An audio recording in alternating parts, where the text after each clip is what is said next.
There's no such thing as a small disaster. So when you call 1-800-WATER DAMAGE of North Dakota, we come prepared to restore your life back to normal. From burst pipes to unexpected mold discoveries or fire damage, when things couldn't be worse, we come to you with our best. With empathy, local expertise, and a truck full of seriously powerful equipment. 1-800-WATER DAMAGE of North Dakota. Restoring what matters most. 701-670-2022.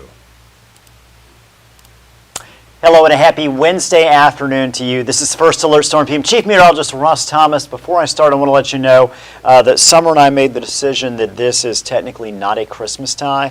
It is a winter tie. And considering what we're going to see over the next couple of days, totally fair for me to wear this one right here. This weather update is brought to you by 1-800-WATER DAMAGE of North Dakota. Let's go ahead and get into it. First of all, as we look at the last week and a half, by and large, our temperatures have been well above normal for this time of year. We've gotten kind of a nice start to the month of January, kind of maybe something we certainly something we typically wouldn't see. Well, what we're going to see now, we're starting to see it already, is that transition. Beautiful day, blue sky, but I tell you what, it has been much colder out there.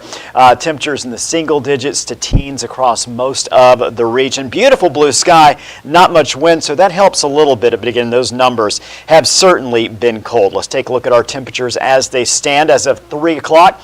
7 in Roseau, Thief River, also 7 Detroit Lakes, 8 Baudette. Now you can see there are some upper teens. Those are mainly focused in our southern and westernmost portions of the area. Oaks, Sisseton, Jamestown, Devils Lake, all in that range of 17 to 19. For Grand Forks and Fargo, 12 and 11 respectively. Let's take a look at what we've got, what we are alerting you to. We've got a couple things here for Thursday and Friday. Again, both of those first alert weather days. Mild temperatures to start our Thursday. We will see winds increase late in the day, and by the evening, those temperatures start to drop. We're also going to see snow showers across the region. Now, at this point, Thursday evening alone, it doesn't look like we're going to see just a whole lot of snow accumulating around the area, maybe as much as an inch or two. What we are going to see, and in fact, some areas, because our temperatures are going to be a little mild out there before they drop, we even see a little bit of a mix of precipitation, some rain, some freezing rain mixed in as well. But we see those winds pick up. That's going to create blowing snow as it's coming down, and of course blowing snow around that is on the ground. Wind gust, and we'll take a look at this in a second here, but 30s to even low 40s for Thursday when it comes to the wind gust. Expected wind gust on Friday, 40, even 50 plus miles per hour in some areas. So again, we'll continue to see scattered snow showers Friday.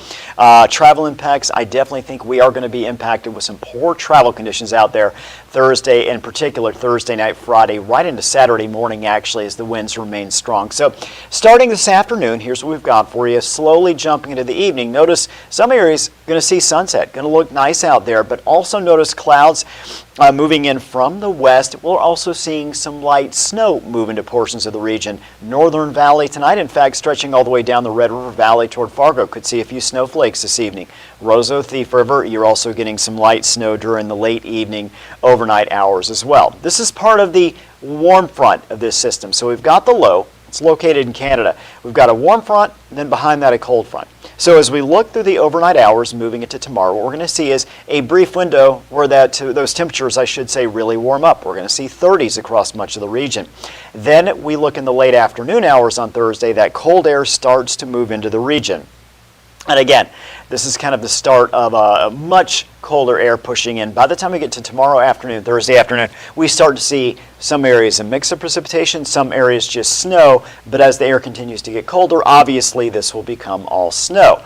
What we're going to see, and again, you notice here, we look at the map while those temperatures are getting colder, winds out of the northwest, a little bit of snow banding, meaning just kind of these strips of snow, if you will, which push through the region.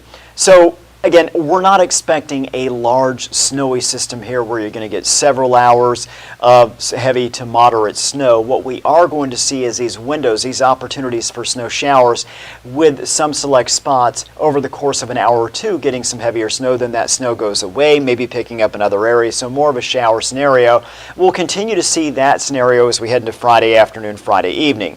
So when it's all said and done, and we'll take a look at snow totals in just a second, this next couple days is more about that combination of snow with very strong winds as opposed to just being a flat-out heavy snowstorm type of scenario. Nevertheless, a situation where we're going to see near whiteout conditions at times, in particular again on Friday into Saturday. By Saturday morning, system is cleared out, winds are still strong. Snowfall potential, this goes all the way through our Saturday morning. And notice we have a couple spots there. We could see 2, maybe even 3 inches of snow. You take a look around Fargo, stretching toward Fergus Falls there, an area south. You are seeing a couple locations, which I do believe within this area we will see up to 3 inches of snow. I will also say that most areas in those darker blue are going to be favoring about 2 inches potentially during the system as it moves through. During the bulk of the system was what I'm trying to say there. You head down towards Sisseton, you do have one spot. It's mostly out of our region, but there is one spot down there we're projecting maybe as much as 4 to 5 inches of snow. Again, those are southern areas. Those are locations that really are spreading south of the viewing area here. Now, what about wind speeds? First of all, there's a high wind watch issued by the National Weather Service, which does include portions of the James River Valley. You can see there's just a few counties, Stutzman among others there. And what we're seeing is Thursday afternoon to Friday afternoon, northwest winds sustained 35 to 45 with gusts up to 65 miles per hour. Again, very strong winds. That's for Thursday afternoon through Friday afternoon. That's a high wind watch. That is specifically, again, for our westernmost areas and the western half of the state. Let's take a look at our wind gust forecast so we focus more on the heart of the region here. This is noon tomorrow. We're starting to see wind gusts about 30 to 45 miles per hour. That's where you see these orange colors there. That continues right into the overnight hours, not Thursday night and early Friday. Now notice, basically east of the Red River Valley, we're still looking at wind gusts, not as strong, about 15 to 30. Once we get into Friday afternoon, that's when we're really looking at 30, 45 plus, maybe even 50 plus in some areas. You can see those locations where we see red there indicating 45 to 60 mile per hour wind gusts. But again, for most of the region, we're going to be in that 30 to 45 plus range when it comes to wind gusts. So again, very strong winds out of the northwest, driving in much colder air. We've got that snow blowing around. Again, travel issues for sure across much of the region. In fact, we'll have our travel impact map for you here, or graphic, in just 1 second. Taking a look at wind speeds in Fargo. Noon tomorrow, gust of about 25. Notice once we hit 2 o'clock, right through the afternoon into the evening, mid-30s, approaching upper 30s with those wind gusts out of the northwest, again driving in that cold air. Now we're going to adjust to our Friday. And again, really throughout the daytime hours, starting early, really the winds are going to continue late Thursday night into Friday, really into Friday night, early Saturday. You can see right in the heart of the day there on Friday, wind gusts anywhere from the mid-30s to upper 30s, again low 40s. I think we'll see some mid-40s out there at times as well. Lows tomorrow, aided by the south wind. We're going to see mid-teens, low 20s, mid-20s. How about 28, 6 a.m. in Jamestown tomorrow? So it's not as if it's going to be that cold tomorrow morning. Then we look at the afternoon temperatures. We've got highs, low 30s, mid-30s, upper 30s. It's later on Thursday evening, we start to see that cold air really pour into the region. In the meantime, tomorrow is going to bring a mix to all snow precipitation, and again, winds are going to pick up. Friday afternoon, check this out. Now we're looking at 10 Friday afternoon in Fargo, 9 Grand Forks. That cold air is moving in, but it's not just that.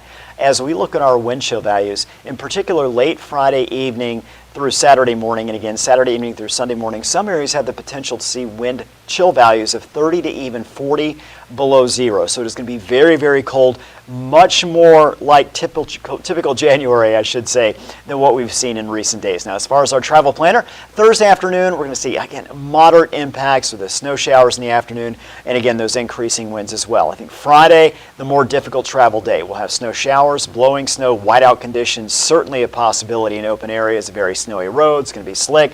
Saturday, back to moderate. The snow ends, but the winds are going to remain strong, especially Saturday morning, creating areas of blowing snow. And of course, that potential for poor travel conditions, poor visibility as well. Weekend forecast gets cold. 3 for a high on Saturday, up to 14 Sunday. Watching Sunday as well, some snow showers moving through, looking at windy conditions again. So again, another tough travel day. And look at our 11-day planner. We'll go 3 with a low of 5 below Saturday morning. 3 below on Sunday morning with a high of 14. And keep in mind, the winds are going to remain strong, so wind chill values are going to be well below zero. As we get into next week, calmer conditions. We're going to see partly cloudy to mostly cloudy skies just about every day next week. A few snow showers, I think, on Wednesday. But check out these highs. We've got 9, 10, 15, 10, and then 2 by Friday. Overnight lows, single digits to single digits below. And once we hit next Friday into the following weekend, Highs right around zero, either side of it, single digits above to single digits below. Lows are going to be on the very cold side. So again, really are jumping back into true January conditions, true winter conditions after this nice week-long, week-and-a-half-long break that we've seen here, again, over the last several days. So just be prepared. Again, first alert weather day is coming up for our Thursday, Friday, for snow, for wind, for very poor travel conditions in particular. Thursday night, Friday night into early Saturday morning. Those areas that are most susceptible, those roads that typically do have the poorest conditions. Obviously, we think of 29, especially from Fargo to Grand Forks and then up north to the border.